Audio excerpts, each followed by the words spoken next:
তাহলে আমি এত স্ট্রেসের ভিতরেও কেন আমার রক্তচাপের ওষুধ খাওয়া লাগে না? কারণ হলো আমরা স্ট্রেস ম্যানেজমেন্ট করতে পারি। আপনাদেরকে আমরা স্ট্রেস ম্যানেজমেন্ট শেখাবো। তখন আপনার মনে হবে সারা পৃথিবীর দায়িত্ব দিলেও ইউ ক্যান হ্যান্ডেল। তখন আল্লাহ আপনাকে পুরো পৃথিবীর দায়িত্ব দেবেন। তার মানে যোগ্যতা অর্জন করতে হবে। এই যোগ্যতা অর্জন হবে ট্রেনিংয়ের মাধ্যমে।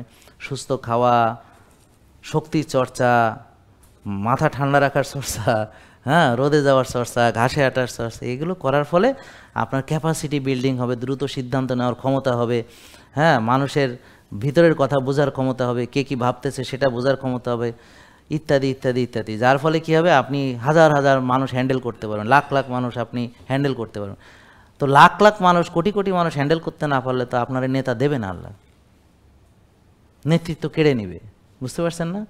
তো এই জন্যে আপনাকে যদি অনেক বড় দায়িত্ব নিতে হয় তাহলে অনেক স্ট্রেস মোকাবেলা করতে হবে। আর আপনারা যদি স্ট্রেস মোকাবেলা করতে না পারেন তাহলে কী হবে, স্ট্রেস আপনাকে মেরে ফেলবে ধীরে ধীরে।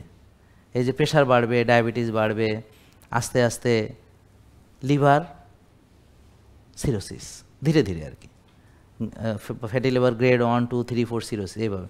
তাহলে উচ্চ রক্তচাপের পুরো চিকিৎসা যদি করতে চান তাহলে মানসিক অ্যাসপেক্ট আছে, কি খাবেন, তারপর ভিটামিন ডি 90-100 রাখতে হবে, রক্তনালী ক্লিন রাখতে হবে, রক্তনালী যেন সম্প্রসারিত হতে পারে, সংকুচিত হতে পারে, এই সংকোচন প্রসারণ ক্ষমতা ঠিক রাখতে হবে। আমরা বরফে যাচ্ছি, রক্তনালী সংকুচিত হয়ে যায়। আমরা জ্যাকুজি করছি, সওনা করছি, রোদে বসে থাকছি, গরমে থাকছি, যে রক্তনালী প্রসারিত হয়ে যায়। তা আমরা জানি তাপ প্রসারিত করে, আর বরফ হচ্ছে সংকুচিত করে। এই যে সংকোচন প্রসারণের যে আমরা প্র্যাকটিস কেন করছি, যেমন রক্তনালীগুলো যতদিন সঠিকভাবে সংকুচিত হবে, প্রসারিত হবে, ততদিন আমার তারুণ্য ঠিক থাকবে। তাহলে আমার প্রেশার বাড়বে না। হ্যাঁ, কী হবে, চাপ পড়বে কিন্তু রক্তনালী সংকুচিত হয়ে যাবে, চাপে সংকুচিত হয়ে যাবে। বুঝতে পারছেন? তো আমার প্রেশার বাড়বে না। আর যার রক্তনালী স্টিফ, তার তো চাপে প্রেশার বেড়ে যাবে,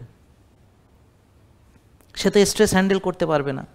তারপরে স্ট্রেস হ্যান্ডেল করতে না পারলে প্রেশার বাড়বে। এখন স্ট্রেস হ্যান্ডেল করার জন্য গাবা লাগবে, গাবা জিমে গিয়ে গাবা বানাতে হবে, গাবা। বুঝতে পারছেন? গাবা ভালো থাকলে সে স্ট্রেস ম্যানেজমেন্ট ভালো হবে। দেখেন আপনারাই একটা সময় অনেক স্ট্রেস নিতে পারছেন, ঠিক কিনা? কিন্তু এখন মনে হয় কি অল্প একটু স্ট্রেসই নিতে পারছি না, ঠিক না? কারণ আপনার স্ট্রেস নেওয়ার ক্যাপাসিটি কমে গেছে, গাবা কমে গেছে। এছাড়া আপনার মাসেল স্ট্রেংথ কমে গেছে, পাওয়ার কমে গেছে, এনার্জি কমে গেছে, মনোবল কমে গেছে, কনফিডেন্স কমে গেছে, সেই অ্যাগ্রেসিভনেস নাই, সেই ঝুঁকি নেওয়ার ক্ষমতা নাই। বুঝতে পারছেন? সেই উদ্যম নেওয়ার, উদ্যোগী হওয়া। যে বলে যে আমি নাকি এন্টারপ্রেনার, তাই আমি বললাম ভাই হও না, তুমি উদ্যোক্তা হওয়া তো সহজ নয়, তুমি হয়ে দেখো। It's a very tough job. এই জার্নিটা সহজ নয়, মানে স্রোতের বিপরীতে দাঁড়ানো তো সহজ নয়। তুমি করে দেখো। তুমি যদি বলো যে এটা ডিসক্রেডিট ব্যবসায়ী, তো ঠিক আছে, তুমি বাংলাদেশে সৎভাবে ব্যবসা করে দেখাও যে সৎভাবে ব্যবসা করে এখানে সবচেয়ে কঠিন কাজ। তা আমরা তো কঠিন কাজগুলো করছি।